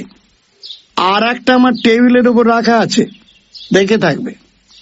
কাগজ চাপা হিসেবে জিনিসটা মন্দ নয়, কি বলো? মনে পড়ল স্যার দিগিন্দ্রের বসবার ঘরের টেবিলের উপর একটি অত্যন্ত সুন্দর ছোট নটরাজ মহাদেবের মূর্তি দেখেছিলাম। ওটা তখনই আমার দৃষ্টি আকর্ষণ করেছিল, কিন্তু ওটাই যে স্যার দিগিন্দ্রের নির্মিত বিখ্যাত মূর্তির মিনিয়েচার সেটা তখন বুঝতে পারিনি। আমি বিস্মিত হয়ে বললাম, ওই মূর্তিটাই আপনার প্যারিসে এক্সিবিট করিয়েছিলেন? আসল মূর্তিটা পাথরে গড়া, সেটা এখনো প্যারিসে লুভে আছে। ঘর থেকে বেরিয়ে এলাম। লোকটা সর্বমুখী অসামান্যতা আমাকে অভিভূত করে ফেলছিল। তাই ব্যোমকেশ যখন সিন্দুক খুলে তন্ন তন্ন করে দেখতে লাগলো, আমি চুপ করে দাঁড়িয়ে রইলাম। এত বড় একটা প্রতিভার সঙ্গে যুদ্ধ করে জয়ের আশা কোথায়? অনুসন্ধান শেষ করে ব্যোমকেশ নিঃশ্বাস ছেড়ে বলল, না, কিছুই নেই। চলো বাইরের ঘরে একটু বসা যাক। বসবার ঘরে ফিরে এসে দেখলাম স্যার দিগিন্দ্র ইতিমধ্যে এসে বসেছেন এবং তার মুখের মতোই একটি মোটা চুরুট দাঁতে চাপিয়ে ধূমপান করছেন। আমরা বসলে তিনি ব্যোমকেশের দিকে আর চোখে চেয়ে বললেন, পেলে না তো? আচ্ছা, কুছ পরোয়া নেই, একটু জিরিয়ে নাও, তারপর নয় আবার খুঁজো। ব্যোমকেশ নিঃশব্দে চাবির গোছা ফেরত দিল। সেটা পকেটে ফেলে আমার দিকে তাকিয়ে স্যার দিগিন্দ্র বললেন, ওহে অজিত বাবু, তুমি না গল্প টল্প লিখে থাকো, সুতরাং একজন বড় দরের আর্টিস্ট। বলো দেখি, এই পুতুলটা কেমন? বলে সেই নটরাজ মূর্তিটি আমার হাতে দিলেন। 6 ইঞ্চি লম্বা এবং 3 ইঞ্চি চওড়া মূর্তিটি, কিন্তু এইটুকু পরিসরের মধ্যে কি অপূর্ব শিল্প প্রতিভাই না প্রকাশ পেয়েছে। নটরাজের প্রলয়ঙ্কর নৃত্যোন্মাদনা যেন ওই ক্ষুদ্র মূর্তির প্রতি অঙ্গ থেকে বেরিয়ে আসছে। কিছুক্ষণ মুগ্ধভাবে নিরীক্ষণ করবার পর আপনি মুখ থেকে বেরিয়ে এলো, চমৎকার, এর তুলনা নেই।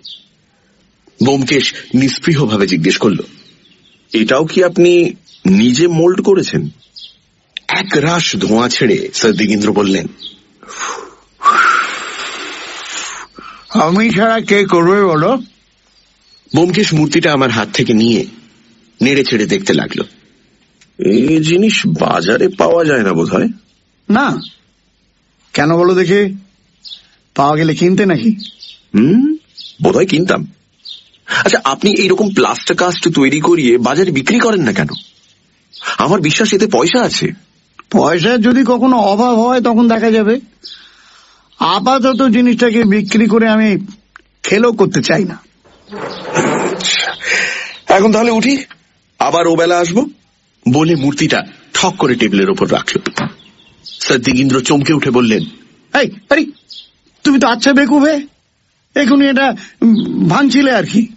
তারপর বাঘের মতো ব্যোমকেশের দিকে তাকিয়ে রুদ্ধ গর্জনে বললেন, তোমাদের একবার সাবধান করে দিয়েছি, আবার বলছি, আমার কোনো ছবি বা মূর্তি যদি ভেঙেছ তাহলে তোমাদের সঙ্গে সঙ্গে বাড়ি থেকে বার করে দেবো, ঢুকতে দেবো না, বুঝেছ? ব্যোমকেশ অনুতপ্ত ভাবে মার্জনা চাইলে তিনি ঠান্ডা হয়ে বললেন, দেখো, এইসব সুকুমার কলার অযত্ন আমি একেবারে দেখতে পারি না। যা হোক, ওবেলা তাহলে আবার আসছো, বেশ কথা। উদ্যোগিনাং পুরুষ সিংহ, এবার বাড়ির কোন দিকটা খুঁজে মনস্থ করেছ? বাগান কুপিয়ে যদি দেখতে চাও তারও বন্দোবস্ত করে রাখতে পারি।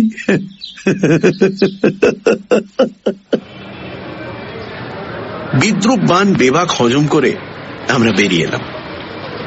রাস্তায় পড়ে ব্যোমকেশ বলল, চলো, এতক্ষণে ইম্পিরিয়াল লাইব্রেরিটা নিশ্চয়ই খুলে গেছে, একবার ওদিকটা ঘুরে যাওয়া যাক, একটু দরকার আছে।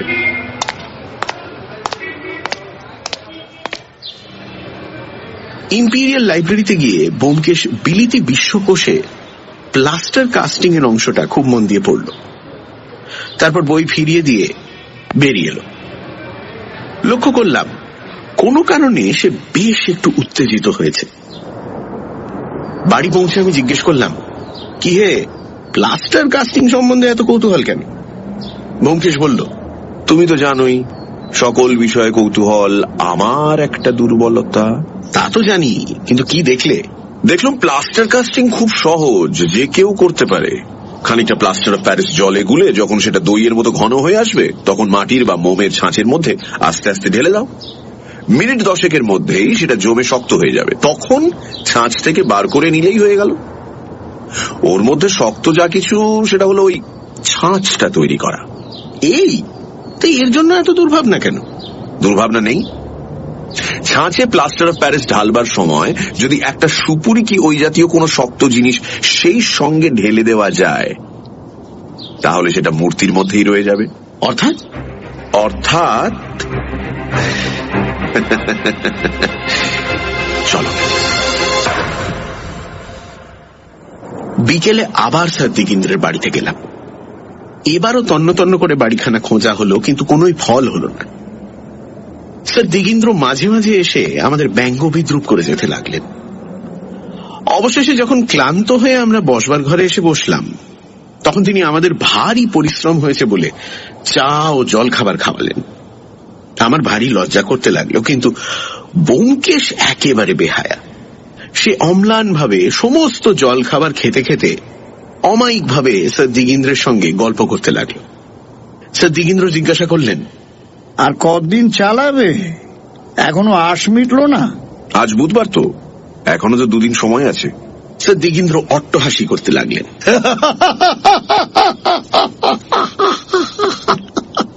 ব্যোমকেশ ভ্রুক্ষেপ না করে টেবিলের ওপর থেকে নটরাজের পুতুলটা তুলে নিয়ে জিজ্ঞেস করলো, এটা কতদিন হলো তৈরি করেছেন? ভুরু কুচকে স্যার দিগিন্দ্র চিন্তা করে বললেন, দিন 15-20 হবে। কেন? না, এমনি। আচ্ছা, আজ উঠি, কাল আবার আসবো। নমস্কার। বাড়ি ফিরতেই চাকর পুঁটিরাম একখানা খাম বার করে ব্যোমকেশের হাতে দিল। একজন তকমা পড়া চাপরাশি দিয়ে গেছেন। খামের ভেতর শুধু একটি ভিজিটিং কার্ড। তার এক পিঠে ছাপার অক্ষরে লেখা আছে কুমার ত্রিদিবেন্দ্র নারায়ণ রায়। অন্য পিঠে পেন্সিল দিয়ে লেখা, এইমাত্র কলকাতা পৌঁছালাম, গ্র্যান্ড হোটেলে আছি। কতদূর? ব্যোমকেশ কার্ডখানা টেবিলের এক পাশে রেখে দিয়ে আরাম কেদারায় বসে পড়ল। কড়িকাঠের দিকে চোখ তুলে চুপ করে রইল। কুমার বাহাদুর হঠাৎ এসে পড়ায় সে মনে মনে খুশি হয়নি বুঝলাম। প্রশ্ন করতে সে বলল, এক পক্ষের উৎকণ্ঠা অনেক সময় অন্য পক্ষে সঞ্চারিত হয়। কুমার বাহাদুরের আসার ফলে বুড়ো যদি ভয় পেয়ে মতলব বদলায় তাহলেই কিন্তু সব মাটি। আবার নতুন করে কাজ আরম্ভ করতে হবে। সমস্ত সন্ধেটা সে একভাবে আরাম কেদারায় পড়ে রইল। রাতে আমরা দুজনে একই ঘরে দুটি পাশাপাশি খাটে শুতাম। বিছানায় শুয়ে অনেকক্ষণ গল্প চলত। আজ কিন্তু ব্যোমকেশ একটি কথাও বলল না। আমি কিছুক্ষণ একতরফা কথা বলে শেষে ঘুমিয়ে পড়লাম।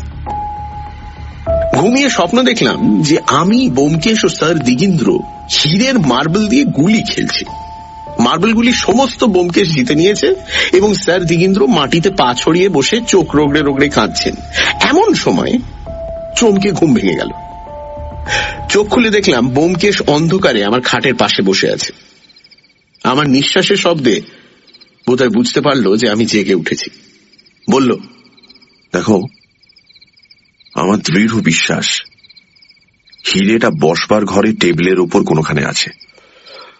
রাত্রি কটা? 2:30। তুমি একটা জিনিস লক্ষ্য করেছো? বুড়ো বসবার ঘরে ঢুকেই প্রথমে টেবিলের দিকে তাকায়। আমি পাশ ফিরে শুয়ে বললাম, তাকাক, তুমি এখন চোখ বুঝে শুয়ে পড়ো তো। ব্যোমকেশ নিজের মনেই বলতে লাগলো, টেবিলের দিকে তাকায় কেন? নিশ্চয়ই দেরাজের মধ্যে না, যদি থাকে তো টেবিলের উপরেই আছে। কি কি জিনিস আছে টেবিলের উপর?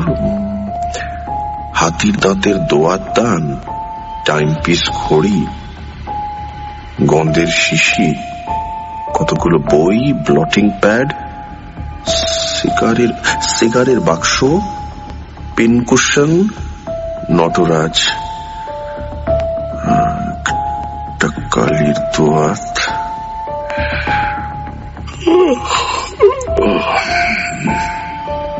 শুনতে শুনতে আবার ঘুমিয়ে পড়লাম।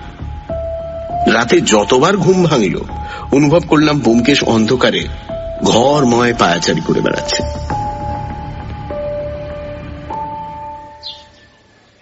সকালে ব্যোমকেশ কুমার ত্রিদিবেন্দ্র নারায়ণকে একখানা চিঠি লিখে ডাকে পাঠিয়ে দিল। সংক্ষেপে জানালো যে চিন্তার কোনো কারণ নেই, শনিবার কোনো সময় দেখা হবে। তারপর আবার দুজনে বেরিয়ে গেলাম। ব্যোমকেশের মুখ দেখে বুঝলাম সারা রাত জেগে মনে মনে কোনো একটা ফোন দিয়ে এঁটেছে।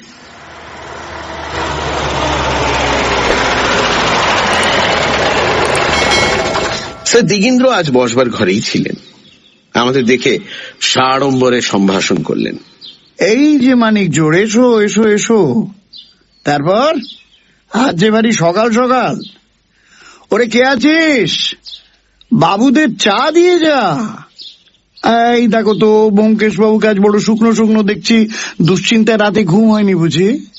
ব্যোমকেশ টেবিল থেকে নটরাজের মূর্তিটি হাতে নিয়ে আস্তে আস্তে বলল, এই পুতুলটিকে আমি ভালোবেসে ফেলেছি। কাল সারা রাত এর কথা ভেবে ভেবেই আমি ঘুমোতে পারিনি। পুরো 1 মিনিট দুজনে পরস্পরের চোখের দিকে এক দৃষ্টে তাকিয়ে রইল। দুই প্রতিদ্বন্দ্বীর মধ্যে নিঃশব্দে মনে মনে কি যুদ্ধ হলো বলতে পারি না। 1 মিনিট পরে স্যার দিগিন্দ্র সকৌতুকে হেসে উঠলেন, বললেন, ব্যোমকেশ, তোমার মনের কথা আমি বুঝেছি। অত সহজে তুমি এই বুড়োকে ঠকাতে পারবে না। ওটার জন্য রাত্রে তোমার ঘুম হয়নি বলছিলে না? বেশ বেশ, তোমাকে ওটা দান করে দিলাম। ব্যোমকেশের হতবুদ্ধি মুখের দিকে ব্যঙ্গপূর্ণ কটাক্ষ করে বললেন, কেমন হলো তো? মূর্তিটা কিন্তু দামি জিনিস, ভেঙে ওটাকে নষ্ট করো না। মুহূর্ত মধ্যে নিজেকে সামলিয়ে নিয়ে ব্যোমকেশ বলল, না না, ধন্যবাদ বলে মূর্তিটি রুমালে মুড়ে পকেটে পুরল। তারপর যথারীতি ব্যর্থ অনুসন্ধান করে বেলা 10টা নাগাদ বাড়ি ফিরলাম। চেয়ারে বসে পড়ে ব্যোমকেশ দীর্ঘশ্বাস ফেলে বলল, না, ঠকে গেলাম। কি ব্যাপার বলো তো? আমি তো তোমাদের কথাবার্তা, ভাবভঙ্গি কিছুই বুঝতে পারলাম না। পকেট থেকে পুতুলটা বার করে ব্যোমকেশ বলল, নানা কারণে আমার স্থির বিশ্বাস হয়েছিল যে এই নটরাজের ভেতরেই হিরেটা আছে। ভেবে দেখো, এমন সুন্দর লুকোবার জায়গা আর হতে পারে কি? হিরেটা চোখের সামনে টেবিলের উপর রয়েছে, অথচ কেউ দেখতে পাচ্ছে না। পুতুলটা স্যার দিগেন্দ্র নিজে ছাঁচে ঢালাই করেছেন, সুতরাং প্লাস্টারের সঙ্গে সঙ্গে হিরেটা ছাঁচের মধ্যে ঢেলে দেওয়া কিছুমাত্র শক্ত কাজ নয়। তাতে স্যার দিগেন্দ্রের মনস্কামনা সম্পূর্ণ সিদ্ধ হয়, অর্থাৎ যে হিরেটার প্রতি তার এত ভালোবাসা সেটা সবসময় কাছে কাছে থাকে, অথচ কারোর সন্দেহ হয় না। যে দিক থেকেই দেখো, সমস্ত যুক্তি অনুমান ওই পুতুলটার দিকেই কিন্তু নির্দেশ করছে। তাই আমার নিঃসংশয় ধারণা হয়েছিল যে হিরেটা আর কোথাও থাকতে পারে না। আমি তো আজ ঠিক করেই বেরিয়েছিলাম যে পুতুলটা চুরি করব, কিন্তু বুড়োর কাছে ঠকে গেলাম। শুধু তাই নয়, বুড়ো আমার মনের ভাব বুঝে বিদ্রুপ করে পুতুলটা আমায় দান করে দিল। কাটা ঘায়ে নুনে ছিটে দিতে বুড়ো 1 নম্বর। মোটের ওপর আমার থিওরিটাই ভেস্তে গেল। এখন আবার গোড়া থেকে শুরু করতে হবে। কিন্তু সময়ও তো আর নেই, মাঝে তো মাত্র 1 দিন। পুতুলটা নিচে পেন্সিল দিয়ে ক্ষুদ্র অক্ষরে নিজের নামের অধ্যক্ষর লিখতে লিখতে ব্যোমকেশ বলল, মাত্র 1 দিন, মাত্র 1 দিন। বোধহয় প্রতিজ্ঞা রক্ষা হলো না অজিত। এদিকে কুমার বাহাদুর এসে হানা দিয়ে বসে আছেন। না, বুড়ো সব দিক দিয়েই হাস্যাস্পদ করে দিল আমায়। লাভের মধ্যে দেখছি কেবল এই পুতুলটা। মুখের একটা ভঙ্গি করে ব্যোমকেশ মূর্তিটা টেবিলের উপর রেখে দিল। তারপর বুকে ঘাড় গুঁজে নীরবে বসে রইল। বিকেলে নিয়ম মতো স্যার দিগেন্দ্রের বাড়ি গেলাম। শুনলাম কর্তা এই মাত্র বেরিয়ে গেছে। ব্যোমকেশ তখন নতুন পথ ধরল। আমাকে সরে যেতে ইঙ্গিত করে উজরে সিং থাপার সঙ্গে ভাব জমানোর চেষ্টা করল। আমি একা একা বাগানে বেড়াতে লাগলাম, আর মাঝে মাঝেই চোখে পড়ল ব্যোমকেশ ও উজরে সিং বারান্দার 2 টুলে বসে অমায়িকভাবে আলাপ করছে। ব্যোমকেশ ইচ্ছে করলে খুব সহজে মানুষের মন ও বিশ্বাস জয় করতে পারত, কিন্তু উজরে সিং থাপার পাহাড়ি হৃদয় গলিয়ে তার পেট থেকে কথা বার করতে পারবে কিনা এ বিষয়ে আমার মনে সন্দেহ ছিল। ঘন্টা 2 পর আবার যখন দুজনে পথে বেরোলাম, তখন ব্যোমকেশ বলল, কিচ্ছু হলো না। এই উজরে সিং লোকটি হয় নিরেট বোকা, নয় আমার চেয়ে বুদ্ধিমান। বাড়িতে ফিরে এলে চাকর খবর দিল যে একটি লোক দেখা করতে এসেছিল, আমাদের জন্য আধ ঘন্টা অপেক্ষা করে চলে গেছে। ব্যোমকেশ ক্লান্তভাবে বলল, কুমার বাহাদুরের পেয়াদা। এই ব্যর্থ ঘোরাঘুরি ও অন্বেষণে আমি পরিশ্রান্ত হয়ে পড়েছিলাম। বললাম, আর কেন ব্যোমকেশ, ছেড়ে দাও না, এই যাত্রা কিছু হলো না। কুমার সাহেবকেও জবাব দিয়ে দাও, মিছে তাকে সংশয়ের মধ্যে রেখে কোনো লাভ নেই। টেবিলের সামনে বসে নটরাজ মূর্তিটি উল্টে পাল্টে দেখতে দেখতে ম্রিয়মান কণ্ঠে ব্যোমকেশ বলল, দেখি, কালকের দিনটা এখনো হাতে আছে। যদি কাল সমস্ত দিনে কিছু না করতে পারি। তার মুখের কথা শেষ হল না। চোখ তুলে দেখি তার মুখ উত্তেজনায় লাল হয়ে উঠেছে। সে নিষ্পলক বিস্ফারিত দৃষ্টিতে নটরাজ মূর্তিটার দিকে তাকিয়ে আছে। বিস্মিত হয়ে জিজ্ঞেস করলাম, আরে কি হলো? ব্যোমকেশ কাঁপা হাতে মূর্তিটা আমার চোখের সামনে তুলে ধরল। অজিত, দেখো দেখো দেখো দেখো দেখো দেখো, নেই। আরে মনে আছে আজ সকালে পেন্সিল দিয়ে পুতুলটার নিচে একটা ব অক্ষর লিখেছিলাম? আরে আমি আমার নাম লিখছিলাম, সেই অক্ষরটা নেই। দেখলাম সত্যি অক্ষরটা নেই, কিন্তু সেজন্য এত বিচলিত হওয়ার কি আছে? পেন্সিলের লেখা, মুছে তো যেতেই পারে। ব্যোমকেশ বলল, বুঝতে পারছো না? তুমি বুঝতে পারছো না? বাবা, বুড়ো কি ধাপ্পাটাই দিয়েছিল! হ্যাঁ, একেবারে উল্লুক বানিয়ে ছেড়ে দিয়েছিল। যাই হোক, বাঘেরও ঘোগ আছে। পুটিরাম, পুটিরাম! ভৃত্য পুটিরা মেলে ব্যোমকেশ তাকে জিজ্ঞেস করলো, যে লোকটি আজ এসেছিল তাকে কোথায় বসিয়েছিলে? আগে এই ঘরে। তুমি সবসময় এই ঘরে ছিলে? আগে হ্যাঁ, তবে মাঝে এক গ্লাস জল চাইলেন তাই। আচ্ছা আচ্ছা, যাও। আচ্ছা বাবু। ব্যোমকেশ কিছুক্ষণ নিঃশব্দে বসে হাসতে লাগলো।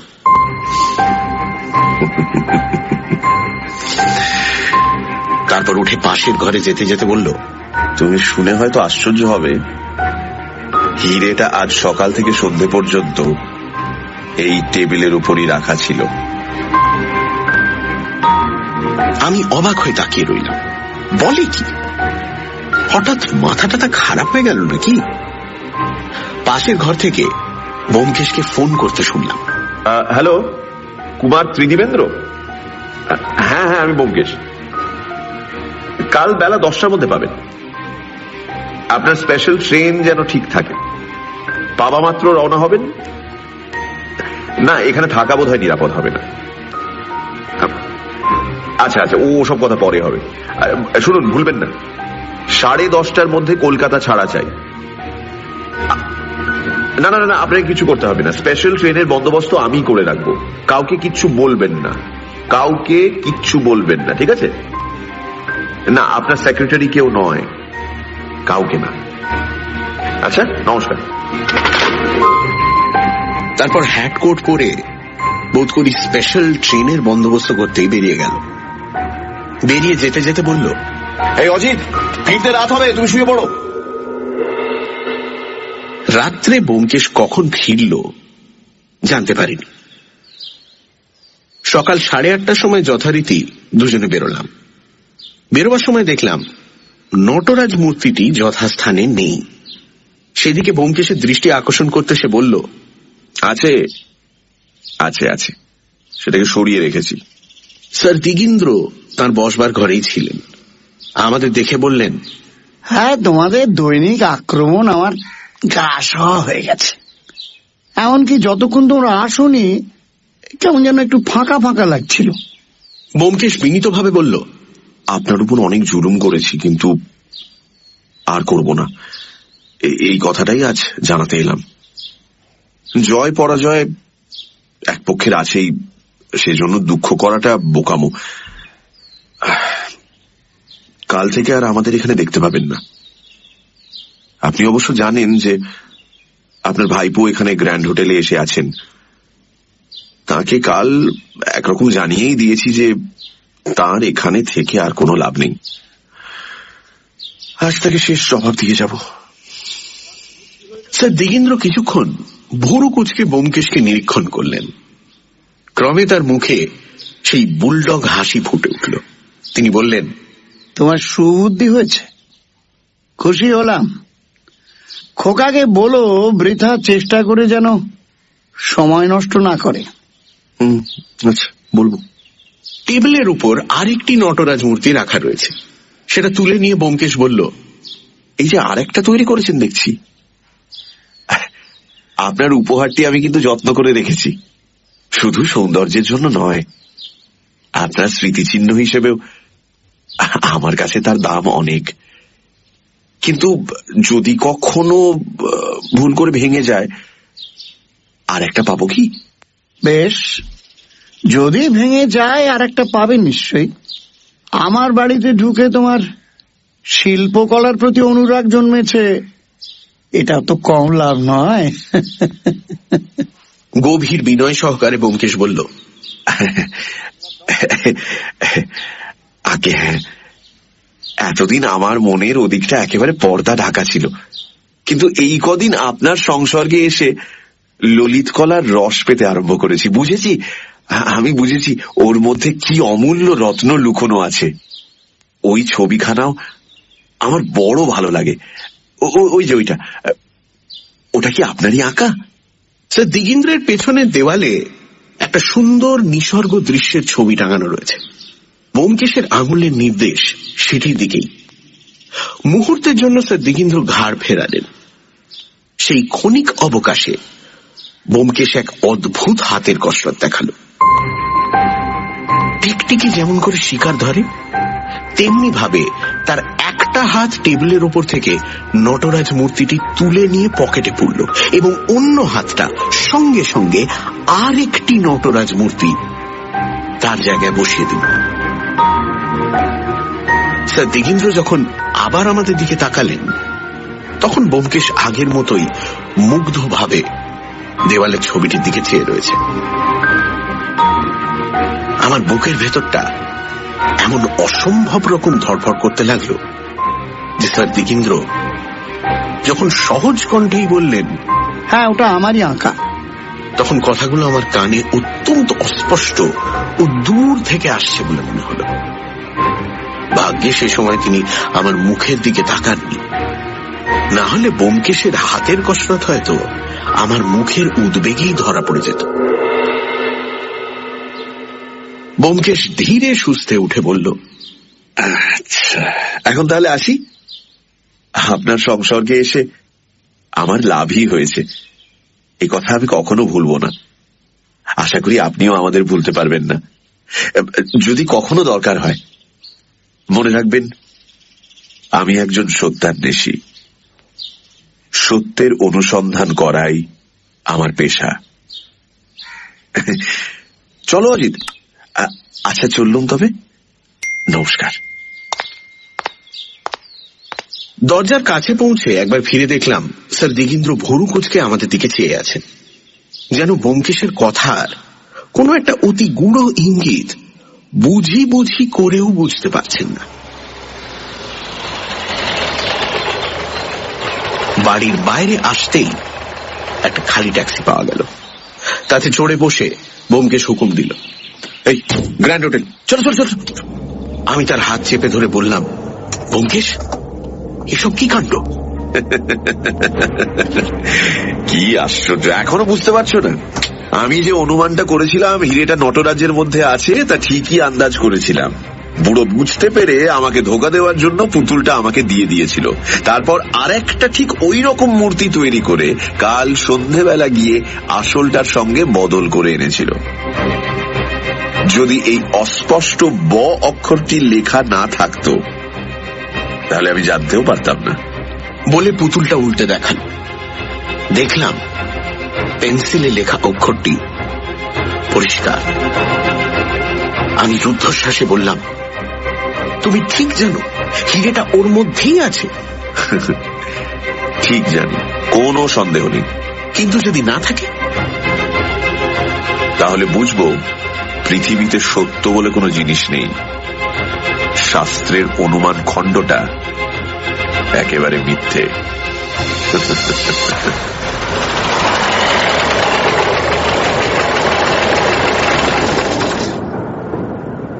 গ্র্যান্ড হোটেলে কুমার ত্রিদিবেন্দ্র একটি আস্ত সুইট ভাড়া করেছিলেন।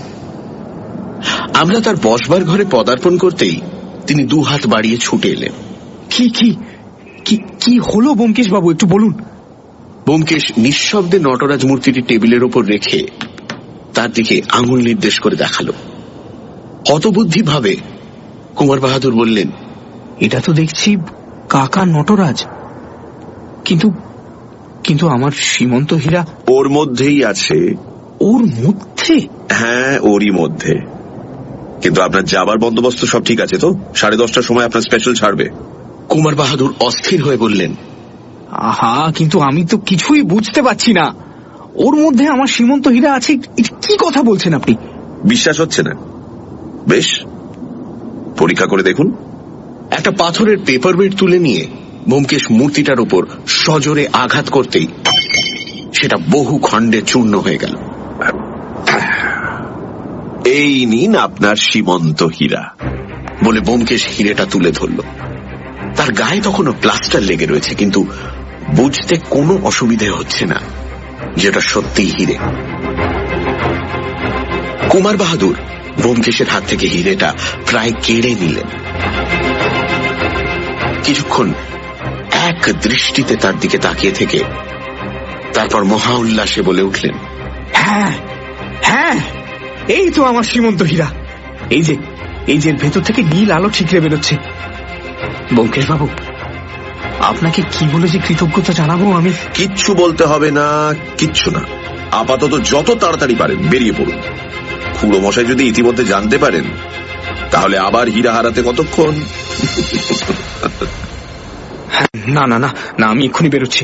কিন্তু আপনার সে পরে হবে। নিরাপদে বাড়ি পৌঁছে তারপর সেটার ব্যবস্থা করবেন। যান। কুমার বাহাদুরকে স্টেশনে রওনা করে দিয়ে আমরা বাড়ি ফিরলাম। আরাম কেদারায় হাত পা ছড়িয়ে দিয়ে ব্যোমকেশ পরম সার্থকতার হাসি হেসে বলল, আমি শুধু ভাবছি, বুড়ো যখন জানতে পারবে তখন কি করবে।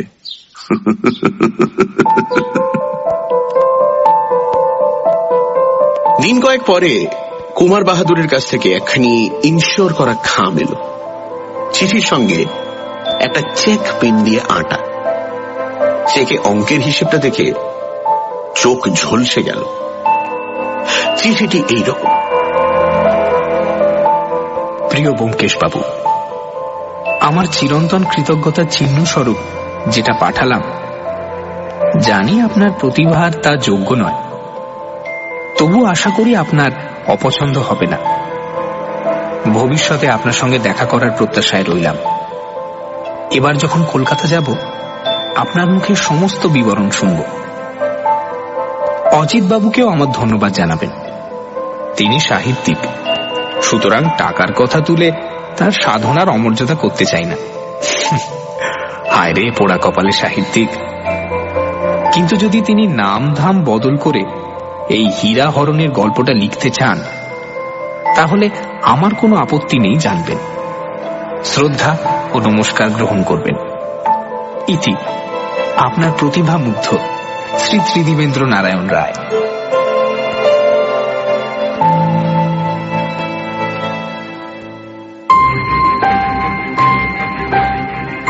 শুনছিলেন সীমন্ত হীরা, রচনা শরদিন্দু বন্দ্যোপাধ্যায়, গল্প পাঠে ও অজিতের চরিত্রে দীপ, গল্পের সূত্রধার এবং ব্যোমকেশের ভূমিকায় মীর, স্যার দিগীন্দ্র নারায়ণ রায়ের ভূমিকায় জগন্নাথ বসু, কুমার ত্রিদিবেন্দ্র নারায়ণ রায়ের ভূমিকায় সোমক, সেক্রেটারি ও পুটিরাম অগ্নি, ট্রেনের ভদ্রলোক অমর্ত্য, প্রবীণ কর্মচারীর ভূমিকায় পুষ্পল, শব্দগ্রহণ, আবহ সঙ্গীত ও স্পেশাল এফেক্টসে রিচার্ড, পর্ব পরিচালনায় রাইট ব্রাদার্স থেকে অনির্বাণ ও অভিষেক, বিশেষ সহযোগিতায় সোমক ও অগ্নি, সমগ্র পরিকল্পনা ও পরিচালনায় ইন্দ্রাণী।